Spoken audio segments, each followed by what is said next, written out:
Hola, yo soy Drash y como sabrán, hace poco retomé en directo las reviews de Ghost Game, gracias a mi potente devoción por el anime, también conocido como gente dándome cochino dinero. Antes de comenzar me parece pertinente establecer la definición de la palabra falopa, o mejor dicho, término, para los no entendidos en el mismo. Si buscamos brevemente en Google, nos saldrá que es una palabra coloquial argentina que hace alusión a drogas de efectos estimulantes o alucinógenos, y eso es prácticamente correcto. De hecho, ¿cómo que está avalada por Oxford? ¿What? Para. ¿Un diccionario de Oxford tiene la palabra falopa registrada? ¡Qué increíble y fabuloso mundo! Pero bueno, dejando de lado esto, el contexto es que vamos a hablar del capítulo más fumado de Digimon, más loco y estrafalario, y no es una exageración. Este capítulo se puede definir como cuando pasa algo tan absurdo que tu única respuesta posible es comillas, XD, comillas. Y eso mismo es el capítulo 18 de Ghost Game. El mismo empieza con Petermon, sí, tenemos un Digimon que es una referencia a Peter Pan, el cual está secuestrando niños, y dije secuestrar, no pedirles amablemente que vayan con él. Y por si no te parece suficientemente turbio, en el capítulo el personaje hace énfasis en que puede identificar el olor de los niños, o que bueno, Ganbamon le parece lindo. Obviando estos momentos cuestionables, dos Hawkmon visitan a Hiro ya que su amigo humano fue secuestrado, víctima de Petermon. Resumiendo bastante, porque seamos francos, a nadie le importa el resto del capítulo, los protagonistas logran dar con los niños secuestrados, los cuales están atrapados en la dimensión de Peter. Porque sí, el tipo tiene su propia dimensión que es, adivinaste, la tierra de nunca jamás, donde si insinúas que querés crecer o algo del estilo, te pone caras ultra turbias y amenaza con volver al anime un seinen. Nuestros intrépidos protagonistas son unilaterados, ya que Petermon ahí puede controlar a otros Digimon. Además de que, bueno, tiene plot armor y todos los tipos de plots que se te puedan ocurrir. Hasta que, atentos a esto por favor, el deseo de los Hawkmon de querer proteger a su compañero los hace evolucionar en Orcamon, la armor, tiene todo el sentido del mundo. Lo peor de esto es que por cómo está estructurada la escena, parecería en principio una Shogres, pero no, son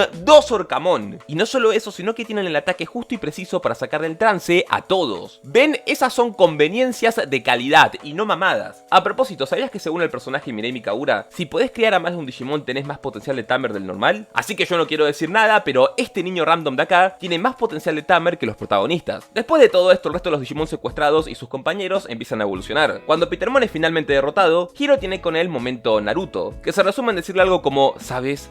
Yo antes era como tú, solo que esta vez la charla va de cómo no todos los adultos son malos, usando de ejemplo al padre de Hiro. Ya saben, el tipo que lo abandonó, lo ignora el 90% de las veces, y se preocupa cero por él pese a saber que está en potencial peligro. Hiro, corazón, no te quiero decir nada, pero creo que estás en negación. Pero nada de esto, por más surrealista que sea, es el motivo del video. Sí es verdad que el capítulo en este punto es muy meme, pero no es suficientemente meme. Y ni yo, ni vos, ni prácticamente nadie estaba preparado para la escena final. La dimensión de bolsillo de Petermon se parte prácticamente de la nada, mostrándote un fondo cósmico todo raro, y sale un puto barco volador con Capitán Hookmon de la nada. Lo peor de esta escena, o quizás lo mejor, es que prácticamente no hay contexto. Digo, podríamos hacernos preguntas lógicas como ¿Capitán Hookmon acaso viene del Digital World? ¿Significa eso que puede viajar entre mundos y dimensiones a voluntad? ¿Estaba consciente de Petermon por algún motivo concreto y lo seguía desde hace banda y justo se encontraron? ¿O fue casualidad? Pero no importa, nada de eso importa. Simplemente ocurre y ya está. Además de esto, y por si no fuera poco, el diseño de este Digimon es literalmente un pirata. Punto que lo hace bastante cursed porque, bueno, te saca un poco de onda. Es decir, estás viendo Digimon todo tranquilo y de la nada sale un pirata random con su barco volador. Lo que es más, cuando aparece, Angoramon dice ¡Capitán Hookmon! ¡Claro que sí! ¡Capitán Hookmon! El Digimon ese que se creó en la época donde teníamos puros artistas porno trabajando en la IP. ¿Cómo podríamos olvidarlo? Mi cara prácticamente es la de Kyujiro de no sé qué está pasando. Y lo peor de todo es que la musiquita de la escena no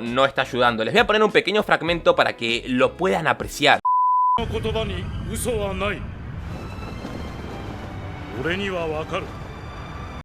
Simplemente tiene como una banda sonora toda esperanzadora o de momento bonito, cute, kawaii Sune, y vos decís, ¿por qué? ¿Qué carajos? Pero puede ser aún más meme la escena si cambiamos la música.